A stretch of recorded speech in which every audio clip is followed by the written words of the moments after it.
All right, welcome back to another episode of Phoenix Edge. This is an RPG and gaming news podcast. My name's Hat, and this And works I'm Eric. a lot better with my mic on.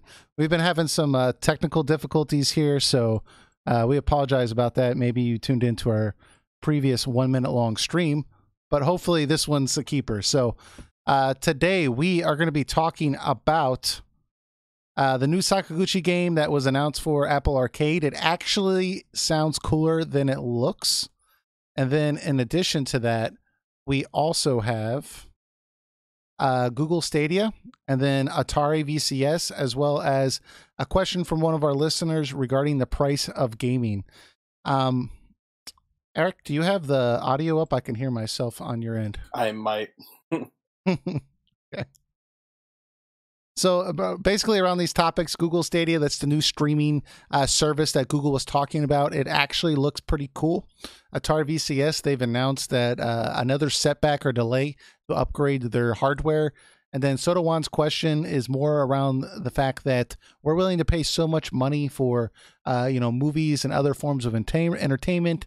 So why do we expect such long amounts of time to be spent with a game for the amount of money that we pay? Why are we disappointed? I'm paraphrasing a little bit, but essentially that's the basis of his question. We'll actually get into his detailed question later when we hit that up. And of course, if you're wondering, we will talk about the Sony Direct briefly at some point. There's not really much to talk about. It was actually a pretty crappy Direct. Very. But we'll get into it. But before we jump into all that stuff, Eric, what have you been playing this week? I've been playing a couple things, but Breath of Fire 4 has been one of them. I preached it to death last week. It's still a fantastic game. You should go play it. But I'm progressing through that. Mm-hmm. I also got 2 additional games. I did get Blaster Master Zero 2. It's weird to say 02, but it's a sequel to the Zero soft reboot type of deal with the Blaster Master series that was on the NES. It's a real good game. It's kind of like a mix of a Metroidvania and the action platformer type of deal. If that makes sense. Like you're in a in the side scroll sections, you're like in your vehicle, and then like when you go inside caves, you have to get out of your vehicle, and it's like a little top down view type of deal, shooting enemies. But that's a nice little gem that's on only $10 on Switch. I have also I'm sorry, what? I was gonna say, this is a new game in that world, or is this a new game? This is a brand new game. Okay. Mm-hmm. Interesting. I've also been playing Sekiro: Shadows Die Twice from Software, and oh man, that game is brutally hard. I've made it through a little bit. I think I've played like a whole combination of like 2-3 hours of the game, and I've beaten a few bosses. Like I've beaten the Chained Ogre and gotten stuck past the giant snake. I've already died like 15 times already playing through the game. Now I'm trying to take on Lady Butterfly right now, and oh man, this is going to be like 60 tries before I beat her. Yeah. It's a really hard game. It lives up to the type of difficulty that their company is known for with making Dark Souls and the Bloodborne series.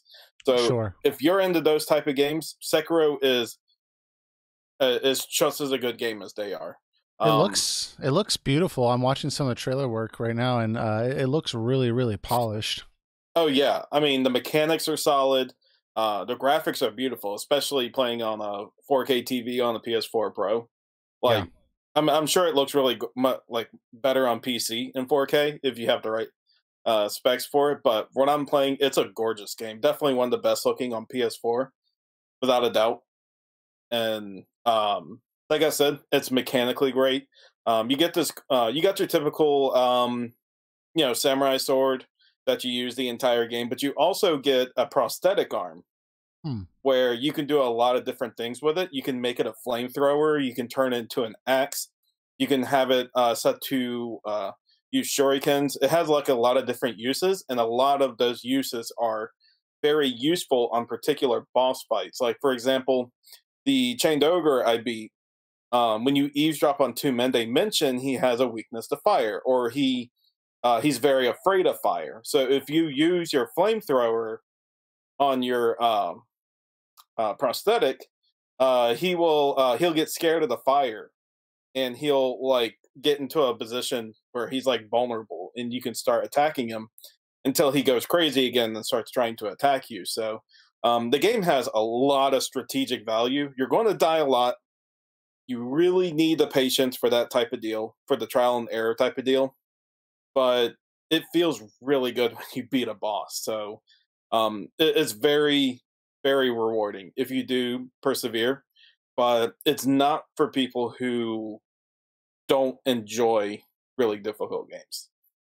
Yeah, this game looks really, really cool. I'm gonna have to pick this up. I mean, it just stylistically, it looks very, very interesting. Some of these boss designs and enemy designs seem larger than life, and just like the smoothness of the animations, and just you know, seeing the amount of style and polish that was put into this game makes it look really, really appealing to me personally. I know not everyone's gonna like this kind of like Japanese styled aesthetic, but I think it's really, really cool looking. Yeah, So I mean, the Japanese setting is very appropriate for this type of game. very, very cool. Mhm. Let me get this trailer off here. So this week I have been out of town, so I have not been getting much gaming on my PS4 done. So I've been focused primarily on the Switch because it's awesome and I can take it with me. So I've been kind of bouncing around in my catalog, playing a couple different games that I've bought on the Switch that, you know, I bought because there was a sale, but I haven't really played it too much. So I was playing some Hyper Light Drifter this week, which that's a great game. Very good game. The soundtrack's awesome. I really like the kind of spacey, like sci-fi sounding ambient music that kind of gels well with the setting for that game. I personally love the art style as well. I think it meshes really well with what they're trying to get across in this indie game. I am a little disappointed because I saw that they're coming out with a new game in that series or from that team, but they're going more of a three-dimensional route instead of sticking more with this 2D design, which I think works really well. But this game is really well built for what it's supposed to be. I mean, everything down to like when the character moves, like the camera just doesn't abruptly stop. The camera just slowly glides to a stop. Like everything's like built to just be fun to play, enjoyable, relaxing. And you know, even when I fail in that game, like I like accidentally fall off or I die or something like that, like I don't necessarily feel that bad because it's just a chill ride. And you know, I'm not quite up on, or I'm not quite crazy about the way it presents its story with a series of pictures when you talk to NPCs and you kind of like try to figure out like what they're saying. I mean, it's not difficult, but it's not what I would have done, but I don't think it takes away from it either. But it's a really good game. Yeah, I think you said it best. It's a very relaxing game. Yeah. Um, and the colors are just the color scheme of that game is really what gets me. For some, it just really reminds me of the '90s for some Hmm. reason. And I don't mean that in a you're a '90s kid when type of deal. Just like the kind of colors and aesthetic that was like a lot of mainstream themes. That was a color mainstream. Yeah. But then it just some reason reminds me of it. But it's like it's still like a very cool, soothing, relaxing type of deal. If you're a Zelda fan, especially, then like this is a game you at least should really look into. Yeah. So I would definitely agree with that. It's definitely worth picking up if you haven't checked it out. Um, and I think on Switch is perfect. I also own it on PC, but I don't know. I think I prefer to play it on the Switch. So I think that's the best way to play it personally. Um, in addition to that, I've also been kind of bouncing around in and out with jumping into Skyrim because I did get that on a sale for the Switch. I was interested to see how it played on the Switch, and I don't know. Like, I feel like I can only that game can only keep my attention span on the Switch for like 20 to 25 minutes. And then after that, I'm just bored and I want to do something else. And I feel bad for saying that for one of the games that like was, you know, a huge breakout success. But I don't know if I played it too long or if it's a combination of just like they kind of dumbed things down a little bit from the earlier games. But it has a really cool setting. I really like Skyrim for that. I think it has really good side quests that you can get immersed into, great world building. But I don't know. There's something about it. Like I just get really, really bored really quickly. And maybe it's just because it's an open world game that came out in 2011. You know, like maybe open world games have just developed beyond that now. I don't I blame you, don't know. man. I get bored 20 minutes into it also. Yeah, so it is what it is. But you know, it's on my Switch. I have a digital version of it, so I'll keep jumping in for 10 or 15 minutes, I guess, when I feel like it, and see where that takes me. So, but anyways, that's what I've been playing this week. Nothing crazy to report there, but let's jump into our first topic. This was actually something that you sent me a link to, which I found was very, very cool that I didn't even know about. But we have some information on a new game being developed by Mistwalker with Sakaguchi. You know, that's Sakaguchi, the creator of Final Fantasy. It's his new game. And let me see if I can pull the actual video up from that game, but it's called Fantasian. And what makes it special is he's actually like taking pictures of 3D models that they've built, like 3D model cities. So it's real like pieces that they've built for the city, taking pictures of that, and then but they're using 3-dimensional characters to like run around on these environments, and it's really, really cool, I think. We didn't So, like get similar to 7, 8, and 9, it has like pre-rendered backgrounds and the character runs around in it. yeah, but these backgrounds are actually like they built it out of like toy pieces almost.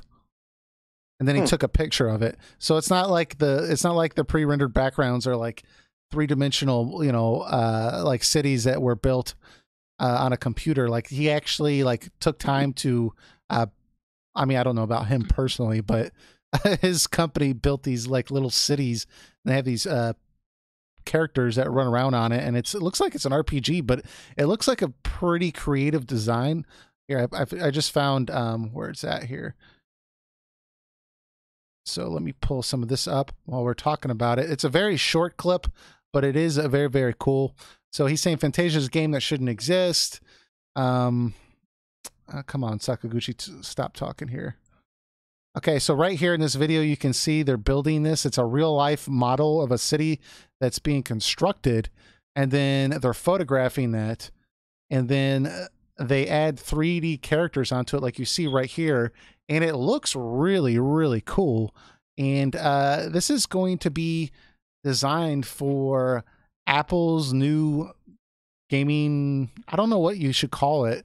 It's not like a device or anything. It's their new gaming service that they're creating called Apple Arcade. I guess like the Google Stadia, is it like streaming? Well, and that's the thing. I had to look this up because I wasn't sure. It's not going to be streaming. That's a key difference with this. If you like opt in to being part of Apple Arcade, which I don't know how much it's going to cost. We don't know that yet, but it's going to be a subscription service, and you'll be able. Well, I assume, right? But once you're opted into this Apple Arcade deal, their goal is to have all the games that are on Apple Arcade. They're going to be completely playable offline. You don't have to be online to play them. They're not going to have advertisements in the game unless it's typical like product placement, like, you know, in Final Fantasy 15 with Coleman or something like that. But it's not going to like click here to buy this or anything like that. It's not going to have microtransactions. It's going to be a game you download onto your phone and then you just play it. And that's Apple's goal right there, is to kind of get away from kind of this microtransaction scene that's out there. Of course, if you still want to play free to play games, there is still that option on the Apple Store. You can go download a lot of these games and you can play and swipe your credit card and buy more gems and whatever you want to your heart's content. But this is kind of like a new philosophy that they're kind of trying to go with, that I think is interesting. I'm still a little skeptical whether or not it's going to end up being what they want it to be, because ultimately you have to make money, and it is what it is. But the fact, So you're saying I won't get an ad for Doritos while an epic death scene happens? yeah, has No, that happened to you? not yet. But what It's the not. Yeah, future, the future is very bold. yeah. So hopefully you won't get anything like that. It is bothersome to me that Sakaguchi's going the mobile route. Although I can see why he'd want to be involved with this, because I think this is a cool idea. There's nothing necessarily wrong with mobile gaming, right? I mean, the fact that it's on your cell phone is actually pretty cool, but the fact that, practically 90% of the games that are available are just crappy money pits for you to sink your time into, and, spend 20 times the amount of money that the game's actually worth, for no tangible product. That's the reason why people don't like these things. So if Yeah.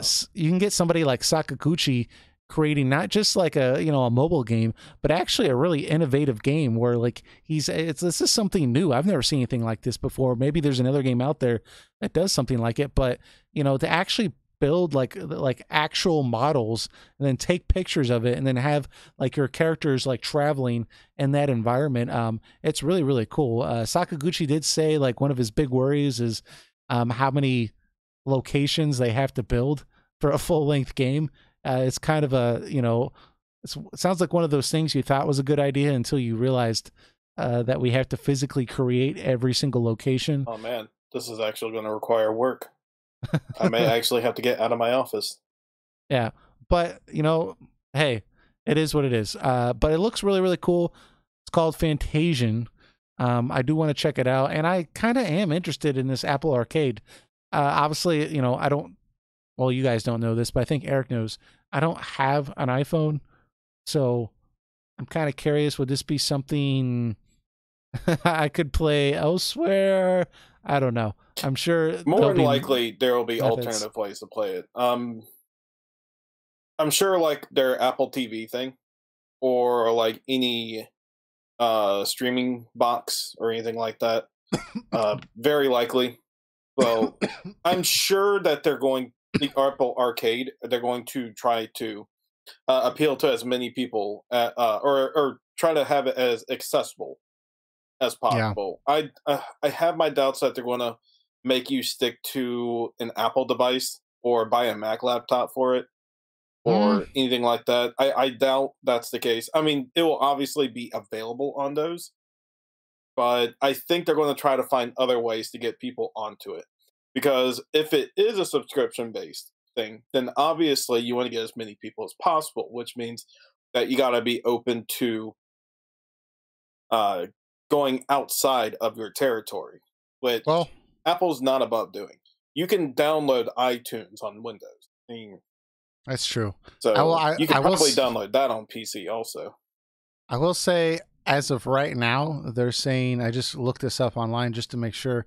They're saying Apple Arcade is a new game subscription service for iOS, Mac, and Apple TV.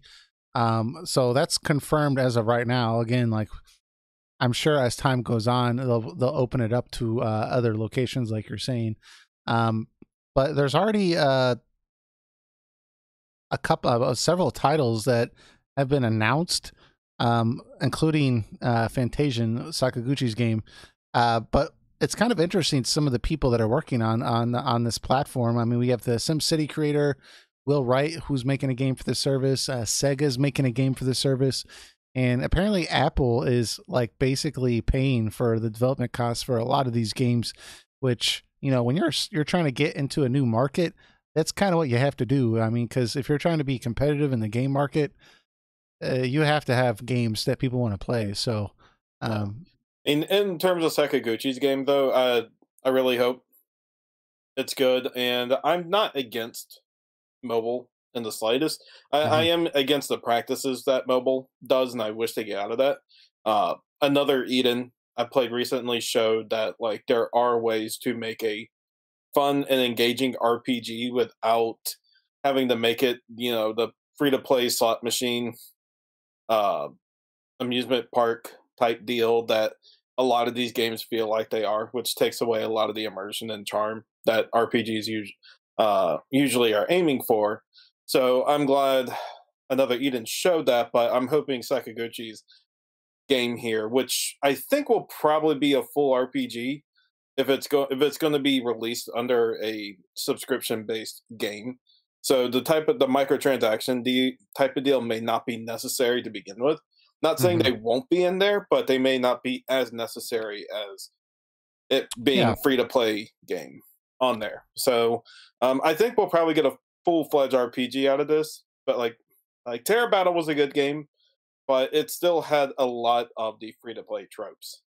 Yeah, and this looks like Terra Battle is what it was. It was a pretty good game. It had, interesting story and everything like that. But this seems like a more traditional game in that you actually, have an NPC that you can traverse maps and stuff, and you talk to NPCs and stuff like that, and like it's not quite so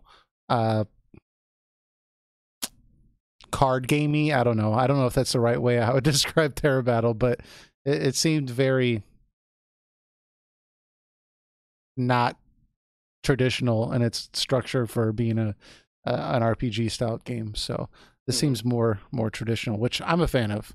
So Yeah, I look forward to seeing it more. I've been wanting Sakaguchi to release something, and yeah. this looks like it's something. So, Hmm. I mean, it does.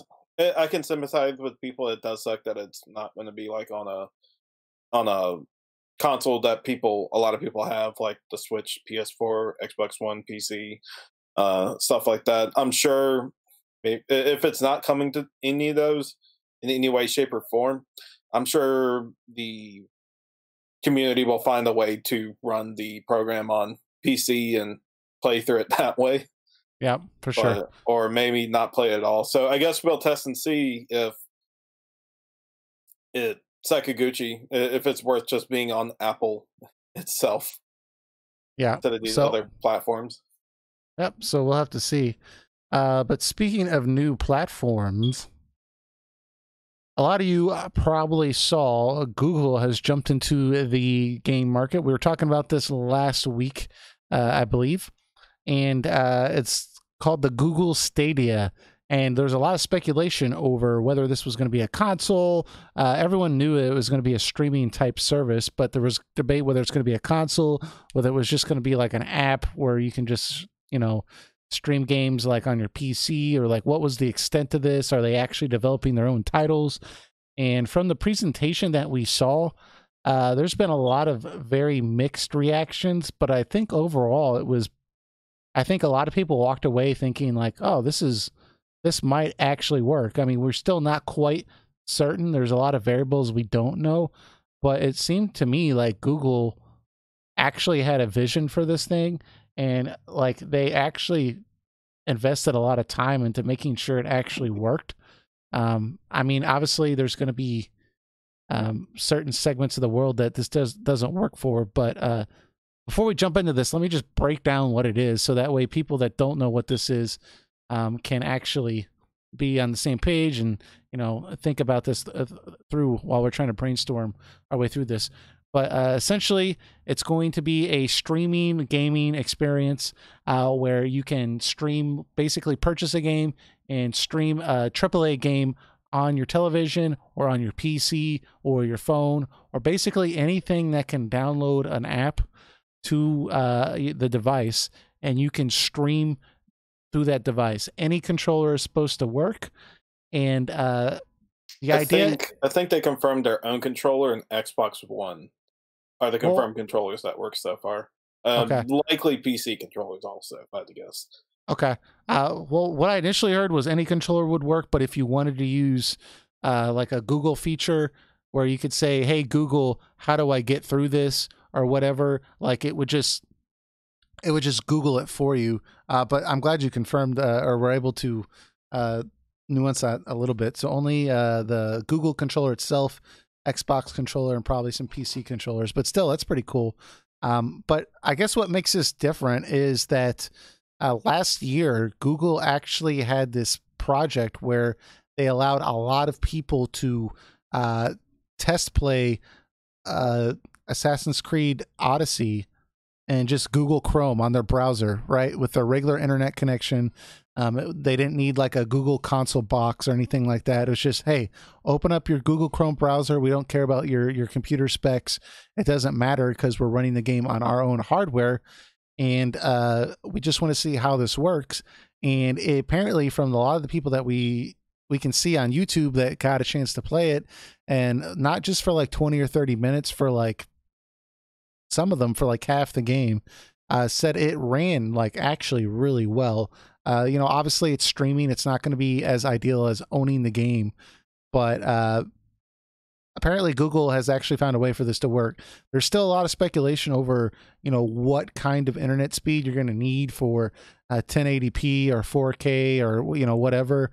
And so, obviously certain parts of the world, this probably wouldn't work out well, but I mean, this isn't something that Google is just kind of half-heartedly doing. I mean, they had a whole presentation about it. They were showing them switching from a TV screen to a cell phone to a computer. Like they were going all in on it. Even on a what they considered the lowest spec PC they could find. Yeah, like because the idea is it does not matter what kind of device you have as long as it can stream, right? You don't have to have, the latest hardware because you're not running the game on your own machine. You're running it on Google's machine. And I mean, they had all sorts of ideas they're throwing out there they want to do. Like, for example, you can just say, how do I beat this boss, right? And then it'll just load your save state up on the Twitter. Somebody else can click on the link and then they'll pick up right where you left off and like beat the boss and be able to show you.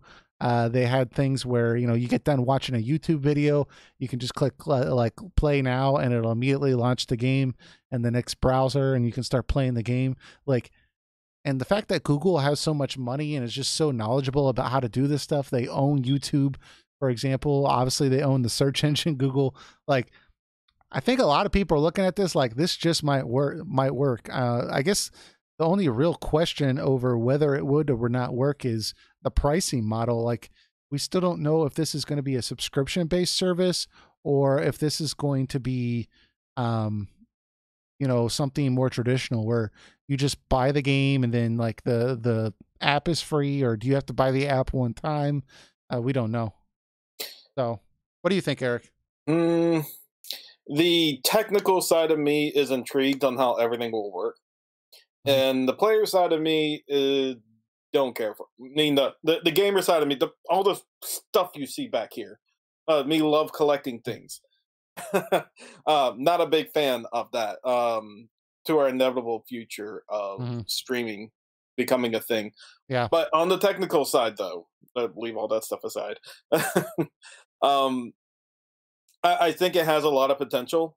A lot of the questions, like you said, is what is the pricing of it? What games are going to be on it?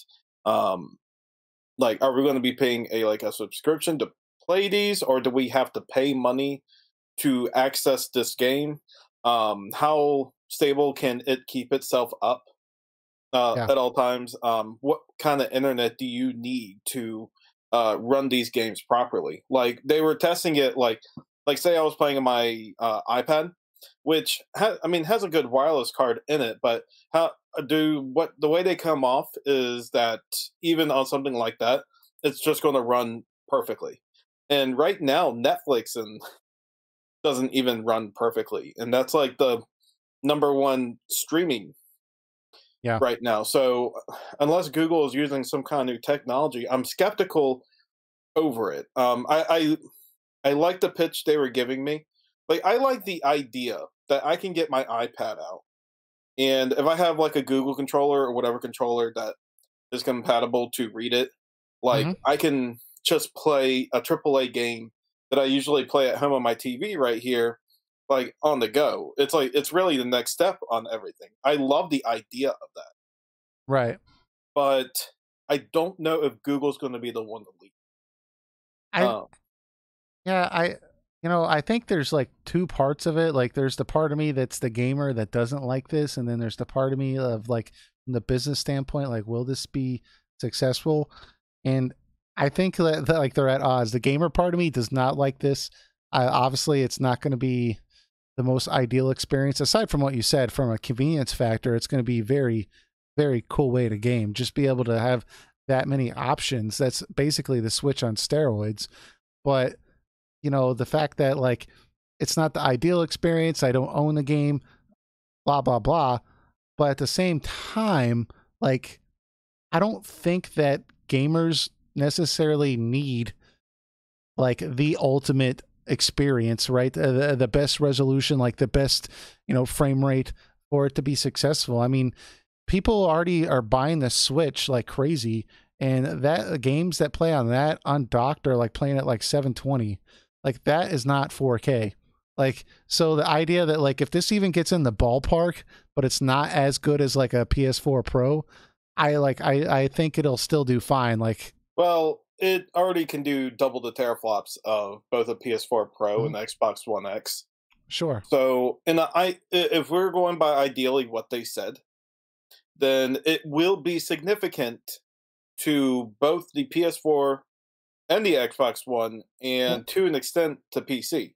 I think the problem is though, like when you start streaming it, depending on the speed that you have and like the fact that it's getting compressed, like it's not. I don't think it's gonna be a for the amount of lag, input lag. There's always going to be input lag no matter what you do.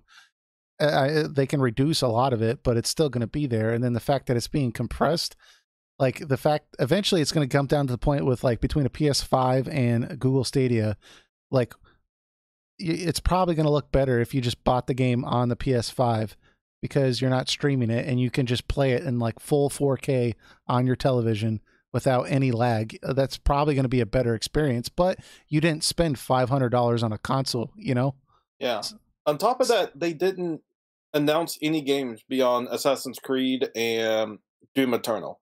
So that's really telling me that they haven't sold this idea to many gaming companies yet. They've sold the idea to a lot of game engine companies like Havoc and Unity and Unreal, mhm. but they don't even have Japan as a support yet. Yeah. So you want Japanese gaming companies, which is a significant amount of the gaming industry, Mm. to make games for a version that they don't even have over there. Which, if the Western market is strong enough, they may consider it, but that's a very slippery slope to deal with. Yeah. Well, I don't know. I look at it like I don't think they're going to have any trouble really getting developers on board for this because this is something that I think a lot of game companies, game developers want. I mean, the fact that, used games are a tremendous loss of money for them. The fact that, they can release a game for $60, I'll go buy it at GameStop used for 55 and they basically get no money for that, right? This would completely eliminate that entirely. And then the fact that they could develop games for the same hardware from now until 20 years from now. All Google's just going to upgrade it, but it's going to be the same thing. They're just expanding upon it. So they're not having to start from ground zero with a new console. Like, okay, well, this time, the PlayStation, they decided to build the console in this jackassery fashion, and it's going to take us 3.5 years to figure out how to really get the power out of it. Like, that's never going to be an issue. Like, they'll just be able to constantly develop and like just put that investment into developing games and not have to start from ground zero again and spend all that money in research and development. I think they're really gonna like this idea if it works. I see what you're saying though, but I guess in like a macro sense, like I just feel like it's a certain amount of arm twisting, and I think people are just gonna. It's gonna be like a domino effect. People are just gonna jump on board. I think Google's going to be the start of it for sure. But I think Sony, if I had to predict, I think Sony and Microsoft are probably going to come up with a better idea. They're still going to release their consoles like PS5 and Xbox Two, their boxes, and I think what they're going to do is expand upon their Xbox Game Pass and their PS Now. And I think what they'll do is for a subscription fee that they will offer like kind of like Netflix, where Netflix kind of like like brings out relatively recent movies, like not like the most like recent, but like they'll give games enough time to sell like the physical copies or the digital copies, and then over time it will go to like the PS Now. Like say maybe like 6 months to a year later, that Hmm. game goes into there.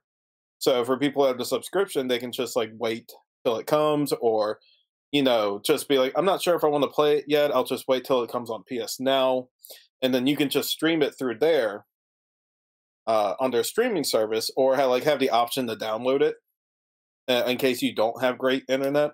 I think this Yeah. is the point of technology we are right now. Google gives us high praise of how well their servers translate between the user and the server, but I don't buy that yet. I don't. I mean, Google is a big, powerful industry for sure, but I don't think they have that. I don't think that technology is going to be perfect. Yeah, I think a lot of people are going to have issues, especially if you're playing a game like Dark Souls on a Yeah. Stadia streaming, and it starts going crazy on you. That is mind-numbingly frustrating to Well, happen. yeah, I think that I think it's definitely true that there are certain types of games that this is not going to be ideal for. Anything that requires precise like movements or reaction, like this probably is not going to be ideal, especially, depending on your connection. The fact that like, last thing you want to see is a buffer screen and then it comes back and like, your character's dead. Like you can't have that. Or like a racing game where it just like buffers for a second and then suddenly like your car's like spinning out, like, and you're like hitting the wall. Like I am kind of curious to see how this is going to work, but they seem to be like, I mean, like it seems to work for Assassin's Creed Odyssey, which means, you know, that's probably like not the game that if they wanted to play it safe, that's not the game I would have gone with. Well, here's the way I think of it. All right. Yeah. So MMOs or online games in general have a Hmm. certain level of latency that translates to the servers that they're coming from and back. So say 70 um uh let's say that's around 70 to get from there and back, which is like the normal type of deal. The Hmm. developers make those games, and they build those games to have that to be the average ping to go back and forth to the game. And they build that concept or their gameplay around that, so to make sure it feels like a smooth experience.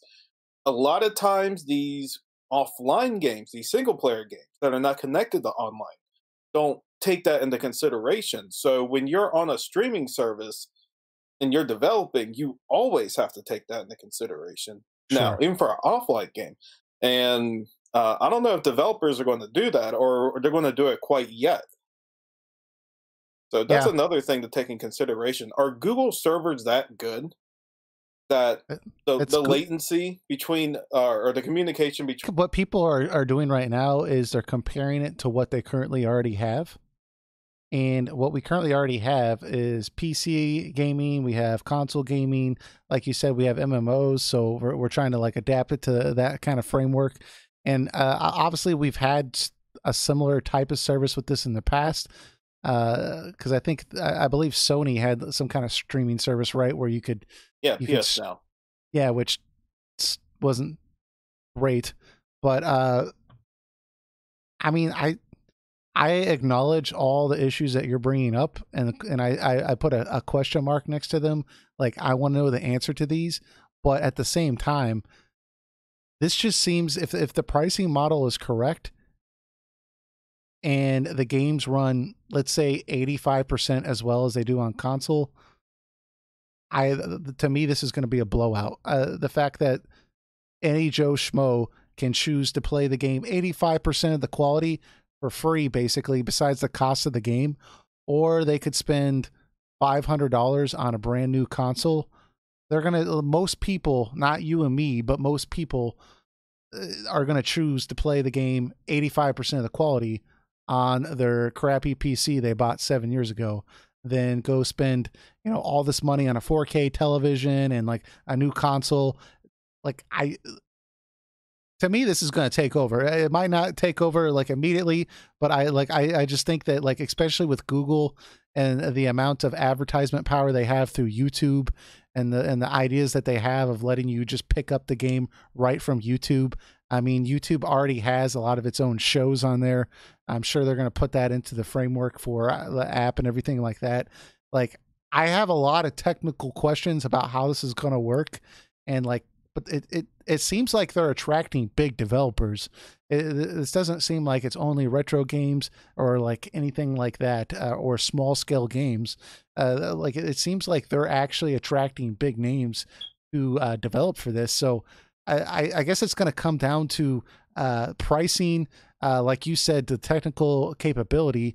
I mean, if it comes out, people download it, and it's just complete crap, then it's not going to go anywhere, of course.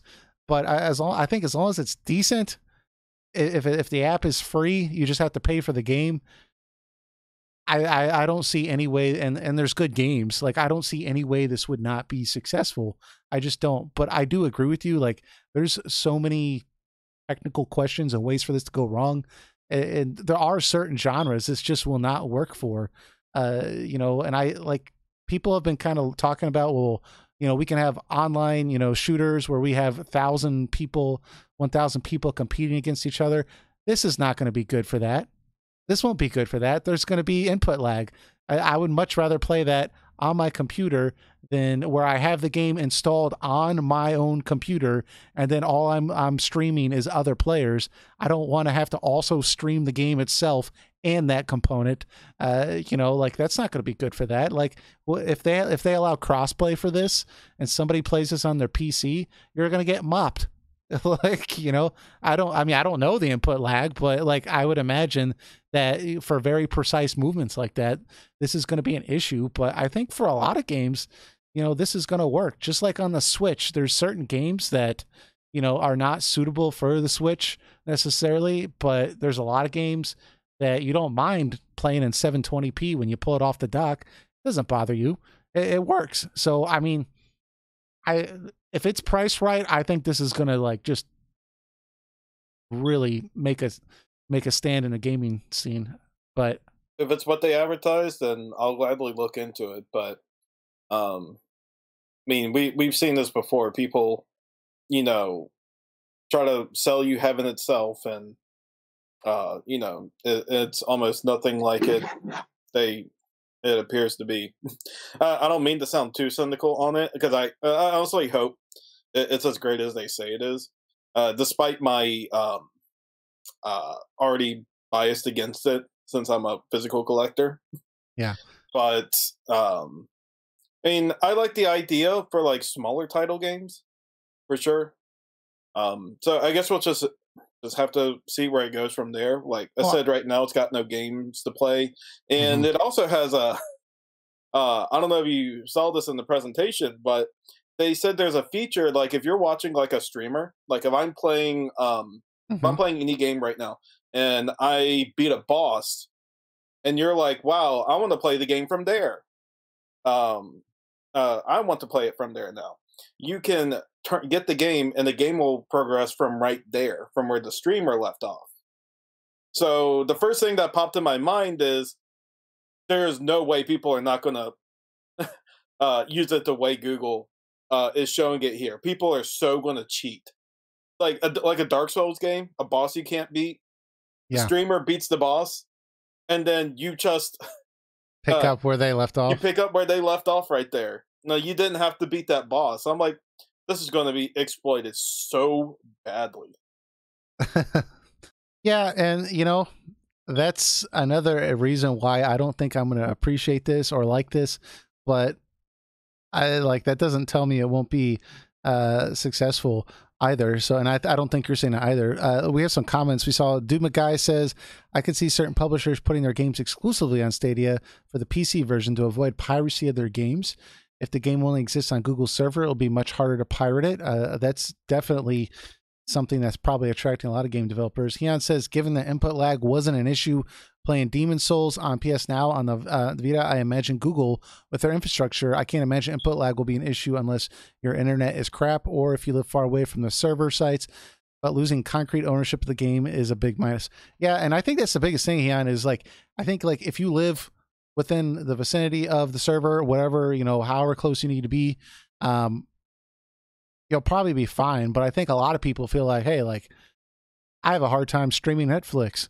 I don't want gaming to go this route. I can't, and Well, I get that, but go ahead. I don't know where the Sony server is in America. I live in Virginia. I don't know where the Sony of America's server is. I tested PS Now with Ninja Gaiden 3, and I tested on both PS3 and Vita. Um, it was okay. No, not PS3. I mean PS4. And it was pretty okay. It was definitely playable, but there were definitely moments where it slowed down or the latency went off a bit. But um, I thought it was good enough. Like if like for all that big game library under the free trial I did, it's like, Mhm. yeah, okay, just try it. If it's not absolutely perfect, that's okay. But yeah, but that the PS Now has a lot of potential. I think if it just they just put a little more into it with the PS5 generation, then I think it'll be more than solid to go in that subscription. Yeah. So, and y'all, we got to realize too, Netflix. Netflix, if you stream 4K Netflix and then you play the same movie in 4K, like you own the movie, right, on another screen next to it, it's going to look better because you own the movie, right? Than streaming it digitally. It just will. And no one seems to complain. And then you also got to factor in the United States, there's certain states that, like Alaska, large parts of Alaska can't currently stream Netflix. And they still have video stores. Like I think the only Blockbuster left, or one of the only ones left, is in Alaska because, There's and literally only one blockbuster left. yeah, and like it's because people can't get internet fast enough to stream Netflix. And that's a thing, but Netflix is still outrageously successful because the areas that can stream Netflix eat it like candy because it's very um very very convenient. So, Hmm. but anyways, Same with Xbox Game Pass. I've not tested that either, but I do oh think I think a good compromise solution is to let the game be available for either stream or download. Like if you don't have like the best internet connection, then like okay, then we offer the option for you to download it, mm, type of deal. I don't know. I don't know. There'll be a lot of strict policies to that. I don't think Google will do that, but I think in terms of like Sony and Microsoft, yeah, I mean, I don't know. I I don't know. just don't see Sony or Microsoft jumping full ship off from uh, boxes or physical games or downloadable games. Well, if I'm sure they're going to dive into streaming a lot more in the next generation, but I just don't think they're going to let that go. yeah, I've seen some people speculating whether like the Google Stadia device will maybe they're working on deals to allow like Sony and Xbox to use it, or the Switch to use it, or something like that. And I guess maybe, but I think you're probably right. Like they're probably developing their own thing, and that's probably they're probably going to look at this as competition. So Microsoft even said they're going to. They said they have something really big to show at E3 this year, so I think it's probably going to be something related to their next gen, yeah, possibly. yep. So I mean, and there are yep, dude, my guy, he was saying only Blockbuster left is in Oregon. I think I posted an article. It said the last two Blockbusters in Alaska closed last year. So yeah, that dwindled it down. I guess there's one left in Oregon. So I imagine if there's one in Oregon, probably at that location, there's probably not good internet there either. There's probably nothing there. There's probably older movies Yeah, and but games. I'm sure they've gotten no new games in. yeah. So, anyways, I am curious what the price model is going to be, whether it is going to be free, because I think that's going to be a big factor. I mean, if they And if they're attracting AAA developers, there's no way like they're gonna develop a $60 game and let you play it for free because you paid $20 a month or whatever. It's I can't see that being a thing. So I don't know. That's my biggest question. What games are going to be on there? What's the pricing? That is the true make or break deal Yeah, for this. And I have a feeling Google doesn't even know because they didn't announce it. If they had a good idea of what their pricing plan would be, they would have already done it. Even if they didn't announce a price, they could have at least said, "We're going to do subscription based," or you can buy the game from the yeah, thing. I don't think they know what they want yet. yeah, And if they don't have Japan as a support again, then that makes me question if these Japanese companies like Square Enix, Capcom, um, like Koei Tecmo, like are they gonna be willing to make games on this platform? Is the Western market gonna be strong enough to motivate them to do so? Similar to how they release PC ports over here in the West. hmm These are questions that need to be answered. yeah. And I'm sure they will be answered. I mean, Google said they're going to be at E3 this year, apparently. So I'm sure we'll learn more then. But I don't know, man. Right now, if I had to call it, I'd say this is going to be big. I mean, you look at it like the internet's ruined newspapers, they've ruined magazines, it's ruined, the movie industry. I don't want to say ruined, but it's changed the movie industry. It's changed, TV shows with Netflix. Like the podcasting has like been killing satellite radio, and satellite radio is killing traditional radio. I mean, like across the board, like when internet's become a thing, like it's just dominated. So I right now I'm thinking this is going to be it, but I don't want to jump the gun here, so we'll have to wait for more details. But Yeah, I think that's the biggest thing. We have to wait for details because I mean they're promising so much right now. Like, and if it fails, I mean that's gonna be a really big fall for them because Google has been known to make programs that say that's gonna be the next generation thing and not work out so well for them. I mean Google Plus, if you remember, yeah, but I think this has a lot of potential. So yeah. I'm not gonna be too cynical. It's just the technical side of me. It's just like, how are you going to do that? Well, I think if they were going to jump in at any point, this was when to do it. Like if they had waited 2 years, I think it would have been too late because Microsoft would have probably beat them to the punch. So Will maybe Google they, be the next Dreamcast? Who knows? yeah, who knows? Well, I don't know. I think Google had a little bit more money than Sega, but that is a good question. And then if we look at Sony with their direct, like Yeah. Jesus Christ, Yeah. that Well, if I'm making the comparison, mhm. is that the Dreamcast was the first 128-bit system, but Sony, Microsoft, Nintendo came after it and did that console that level of graphics so much better that it drove the Dreamcast straight 6 feet under. Yeah. So here's what it So is. Microsoft and Sony may come in and just like completely demolish or do so much better of what Google tries to do, and they probably do it more efficient cost.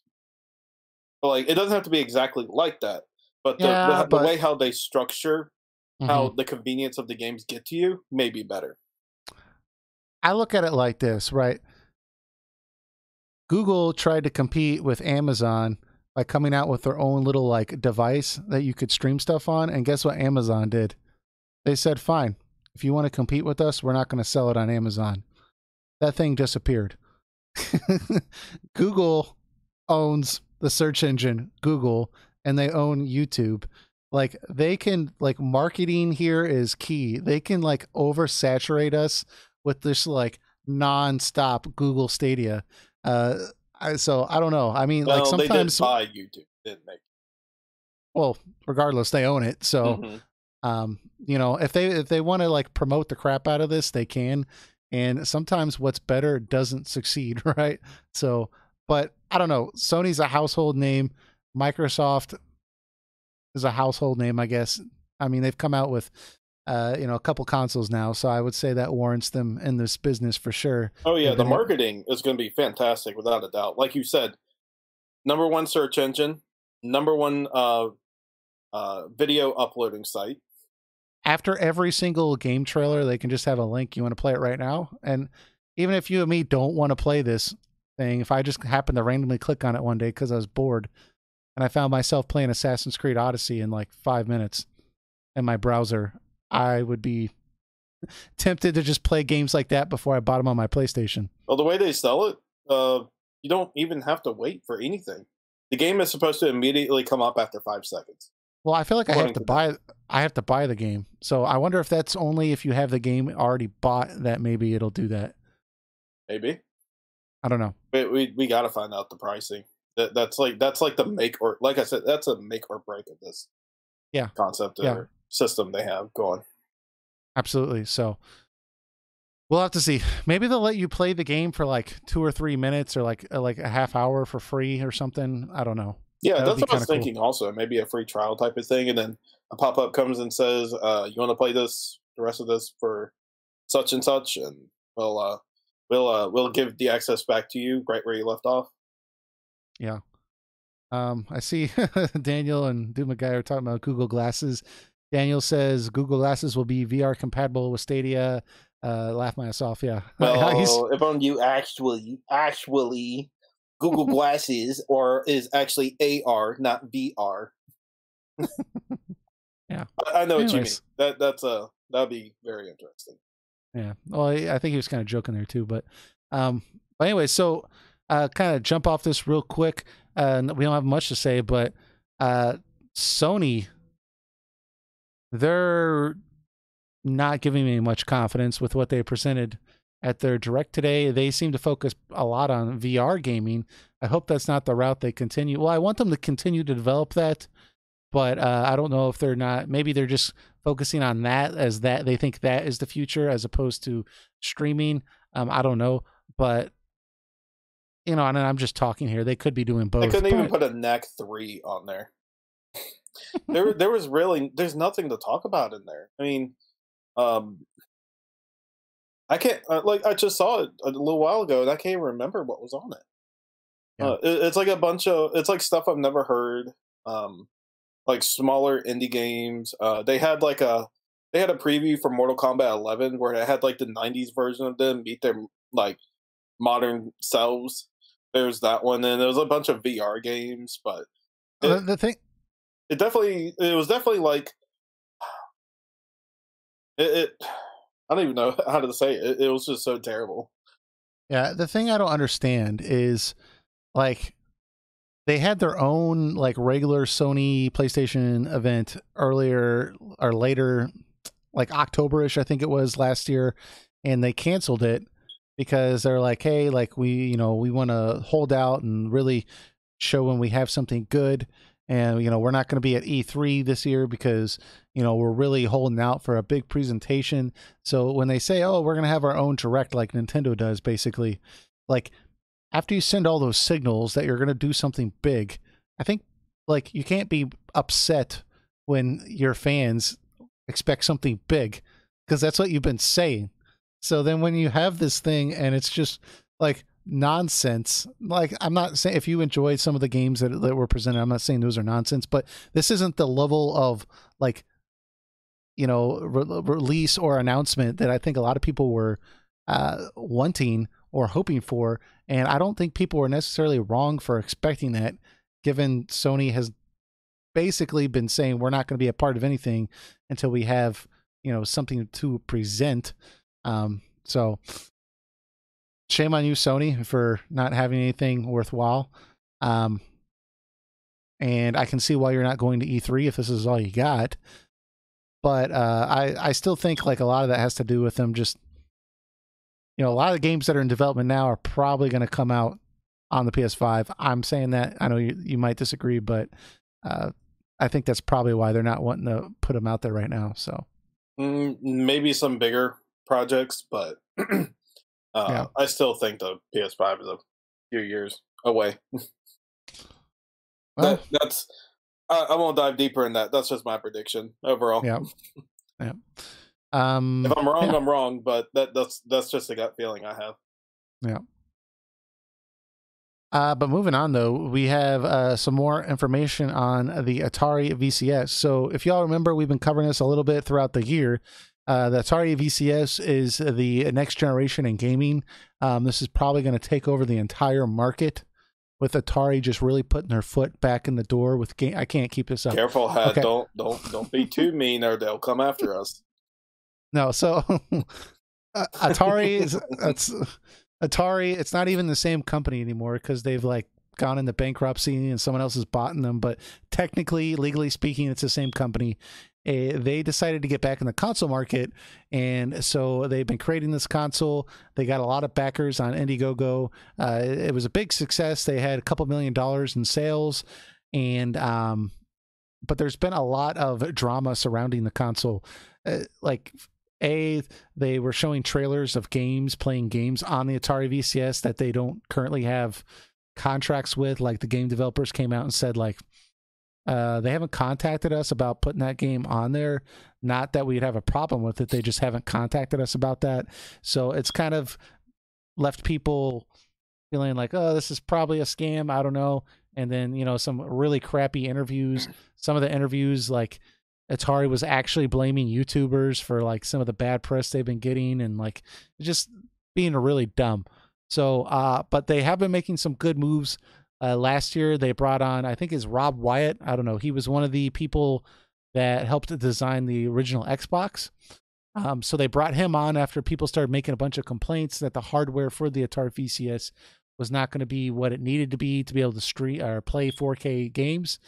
He came on last year and he immediately made some upgrades to the system that he felt was required for the system to be successful.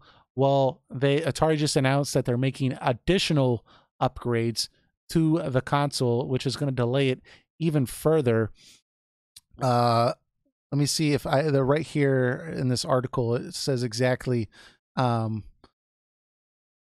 what they are doing.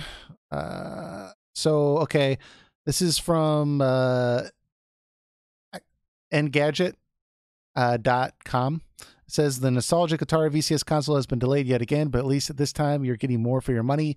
The creators have pushed back the system's launch to the end of 2019 in return for an upgrade to an as yet unannounced embedded AMD Ryzen chip, complete with a Vega-based graphics. It'll offer more power for games, of course, but also pull off feats you might not expect.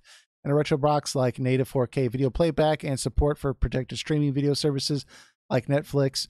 It goes kind of more into like the history of the Atari. So we didn't get like specifics on, exactly what the hardware is now going to be, but that's kind of like a glimpse of what's going to be under the hood, I guess you could say.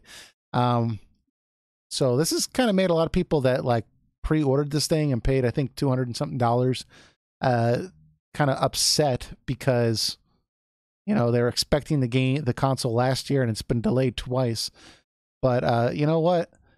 I think this was a good move. I mean, I think the more upgrades they can do to the system, within reason, right? You don't want it to be a $5,000 system, but the more upgrades they can do to make this actually not a crappy piece of hardware, I think is probably a good idea. I just don't. To me, at the end of the day, like my plan with this thing is I will buy one, but I'm going to wait for it to come out. I'm going to wait for everyone to talk crap about it because there's no games coming out on it. And then I'm going to wait like 8 months. I'm going to buy the system. Apparently you can load Linux onto it. So it's probably really easy to load like emulators on there. And then I'm going to have an awesome emulation machine that can actually run PS2 games. And that's my plan for the Atari VCS. We haven't seen any games that are coming out on this, and we don't see any like actual studios that we know of that are actually making like specific games for this. So I don't know why I would choose to purchase this over something else. So I don't know, but it is good to know that it's having an upgrade. So that's kind of cool. I'm not buying one. Yeah. Good for them for making good decisions there, but I'm not buying one. There's still nothing about this console that's appealing. Like I, what games are going on there? Like what's appealing is that it'll be like you can do like a PC type environment, but if it's going to cost as much as a PC, like I'm just going to buy a PC.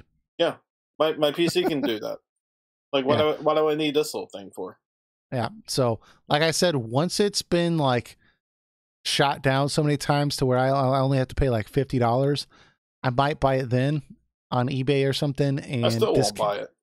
well, I'll buy it. So, and I'll load a PlayStation 2 emulator on it. And then I'll play PlayStation 2 games on my big screen television. And that's about, it'll be like a PS Classic, but like with better hardware. That's the way I'm looking at it. But I'm not going to spend like $300 on this, like without like some further explanation of like what kind of games are going to be on it.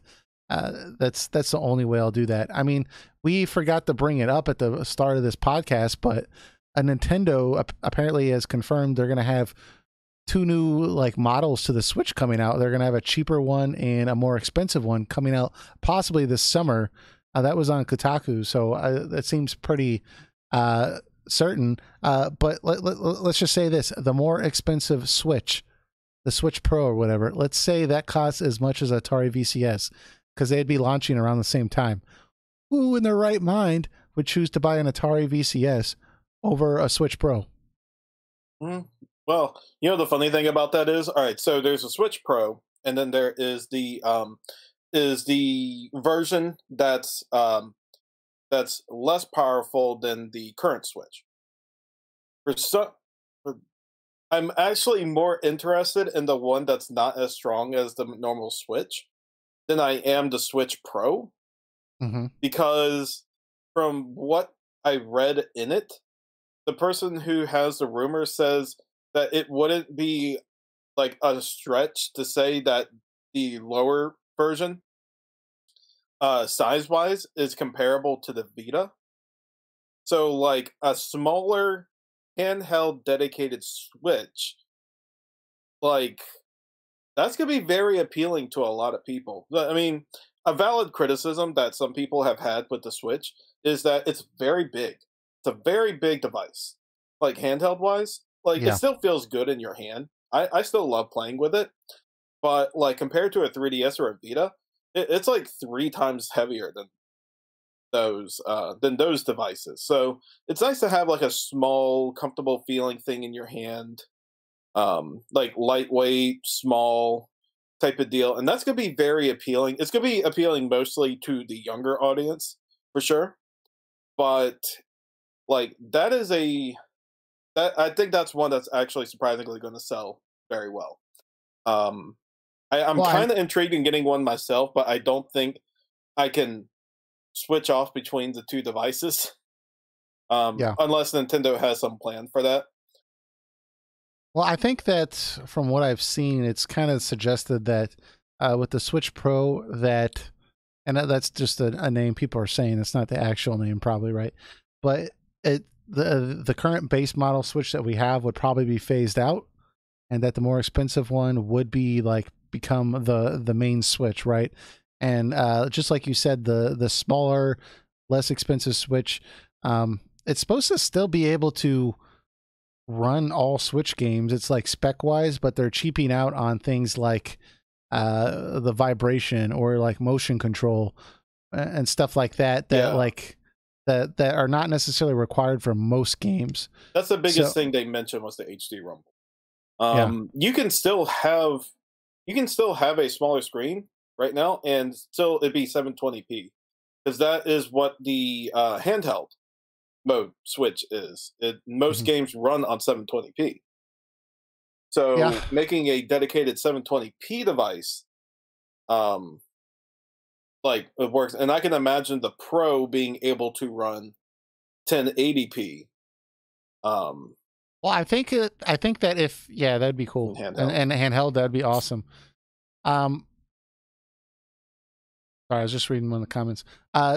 So I think that like it would be really cool if the cheaper version, if it was like more like a flip device, kind of like the DS, where you know you could flip the screen shut and then you could open it.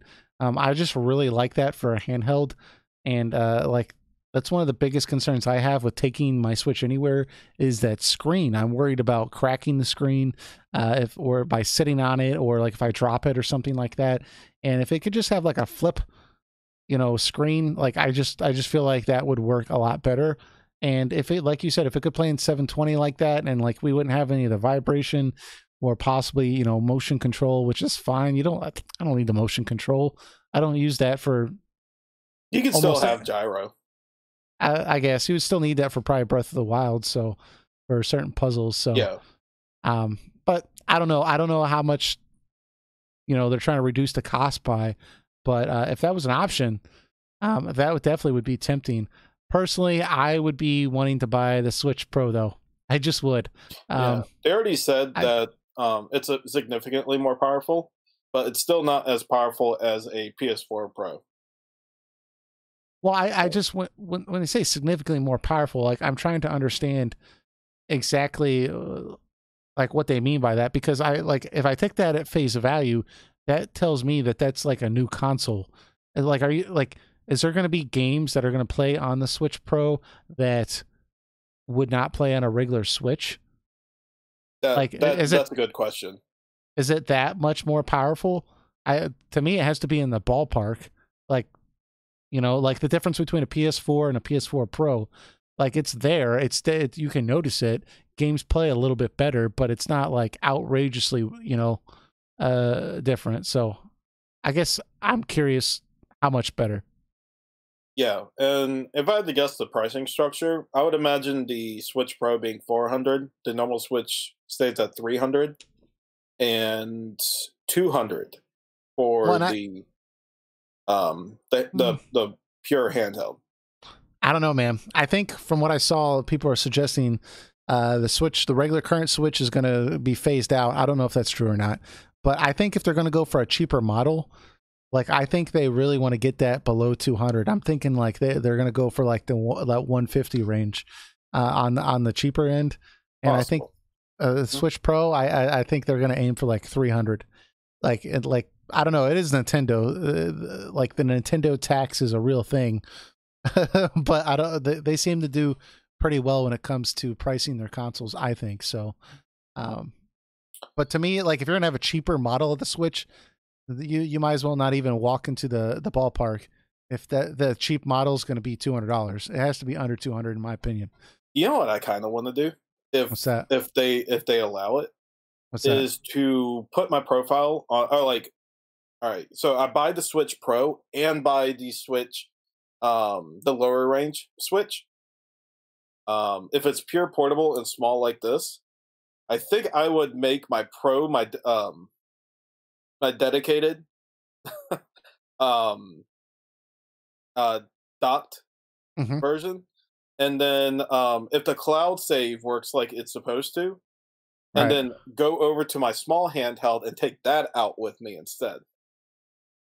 Because I'm more than fine with 720p and lower spec on a handheld if the smaller version is that much more comfortable. Yeah. Well, especially for the types of games that I play, I would agree with that. Usually I'm not going to play like like for example, like Dark Souls coming to the Switch. Like I'm probably not going to play that on the Switch. Like that that doesn't appeal to me. I've been playing Skyrim on the Switch, but that's a really old game at this point. But like I like generally like a lot of the games I play on the Switch tend to be more retro styled. So the fact that it's in 720p doesn't necessarily bother me. So for my preferences, so I would agree with that. Mm-hmm. So I guess we'll wait and see if that is even a thing. I have a feeling Nintendo, like even if it's true, that's happening. Nintendo's going to come out and say, "Nope, nope, that doesn't exist." Don't listen to all these articles. It's a lie. And then, like over the summer, they're going to announce it or something like that. Yeah. But or maybe it's not true at all, and this was just a really well developed rumor. And what I will say is I'm totally ignoring the fact that I'm kind of irritated if this does happen this summer,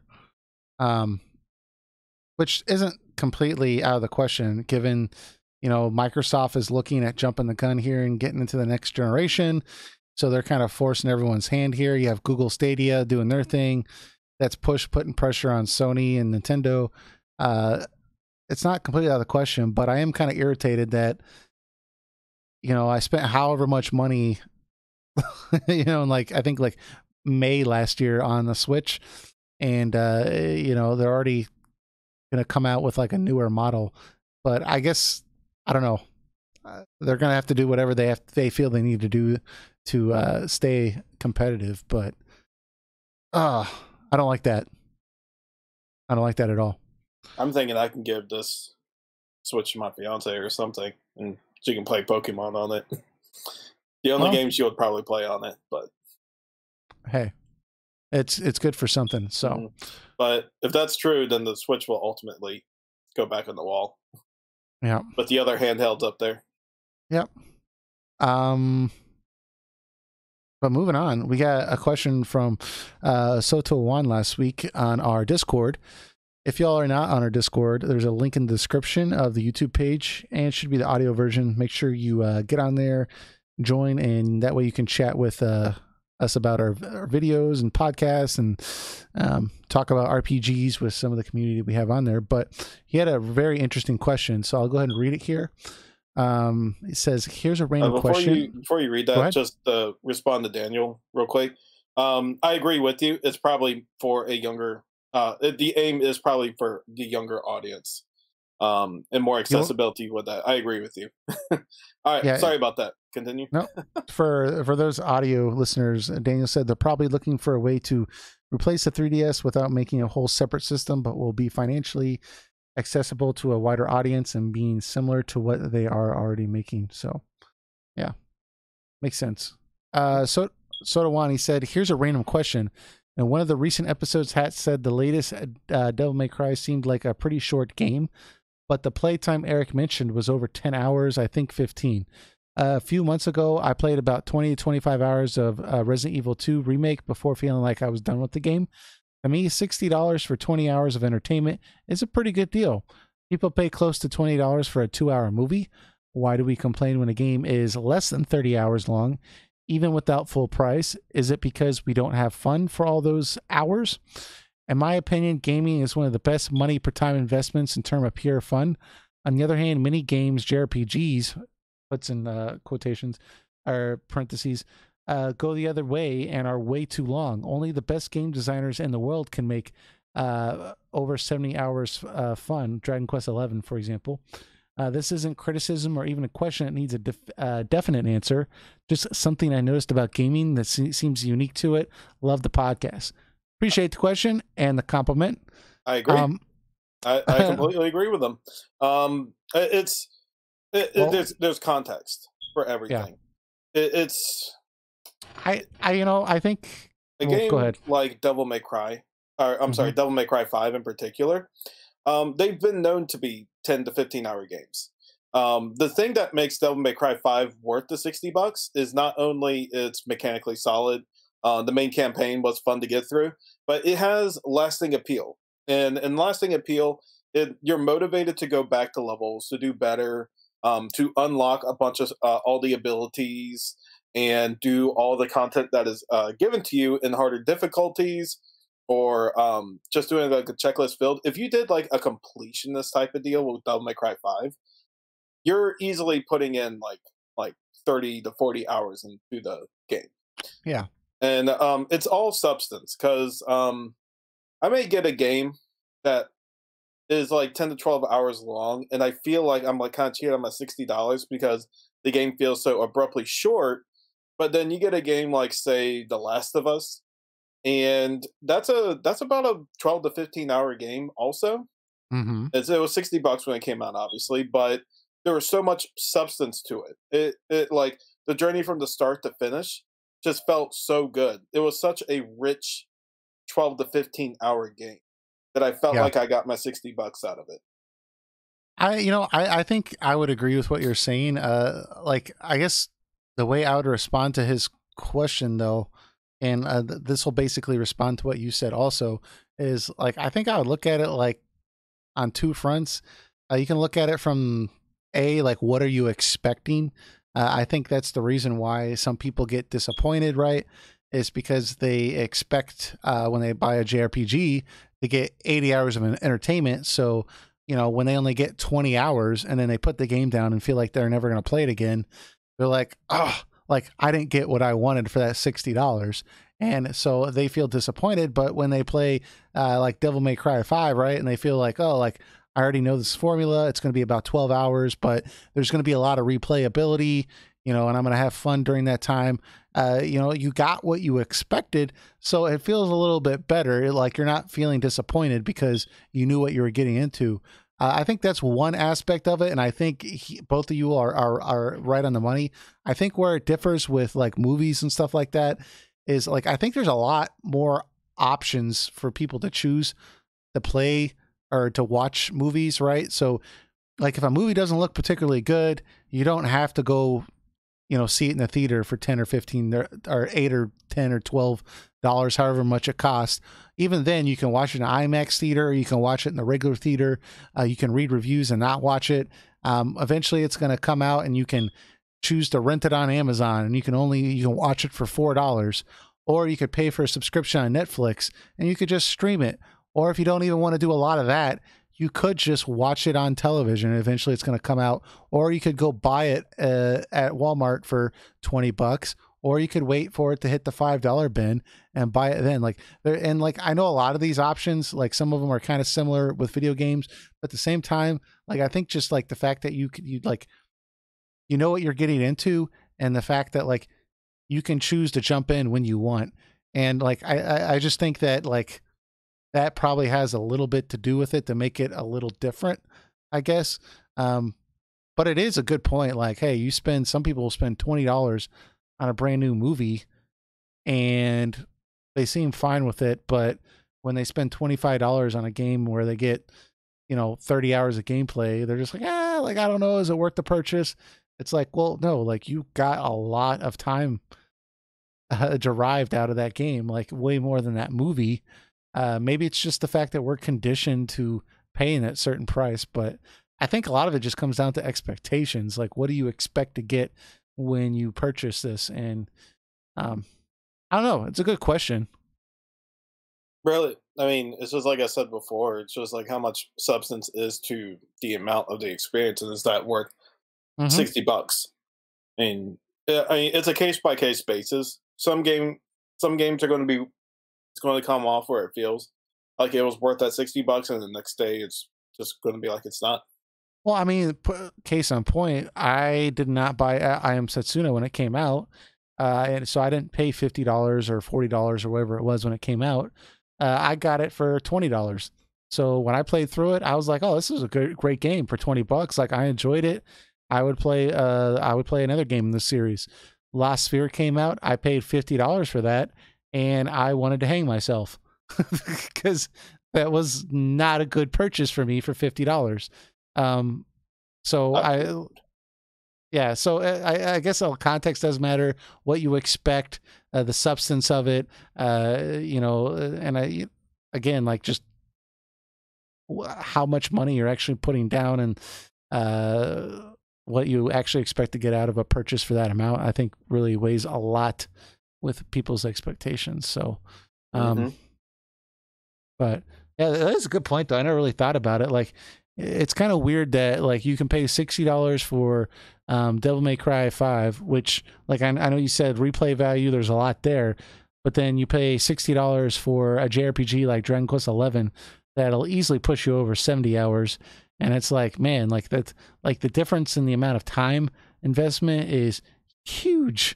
But I guess it's similar with books. Like, it's not like, well, this book is 900 pages, so we're going to sell it for, $40, but this book is 200 pages and we're only going to sell it for, $10. Like, I guess they don't really price it based on length or effort. It's kind of like a norm is set for what this costs, and people just get used to it. Mm-hmm. So, anyways, any other thoughts? No. I think between all three of us, That's the best my take on it. Yeah, me too. So anyways, I appreciate everyone checking us out again this week. We do have an audio version of this podcast. So I'm going to go ahead and leave a link in the description when it's ready if you want to check that out. That way you can listen to us on your phone while you're at the gym or on your way to work if you can't check out the video version of this podcast. But other than that, I guess we'll check you all out next week. Thanks, guys. All right, take care.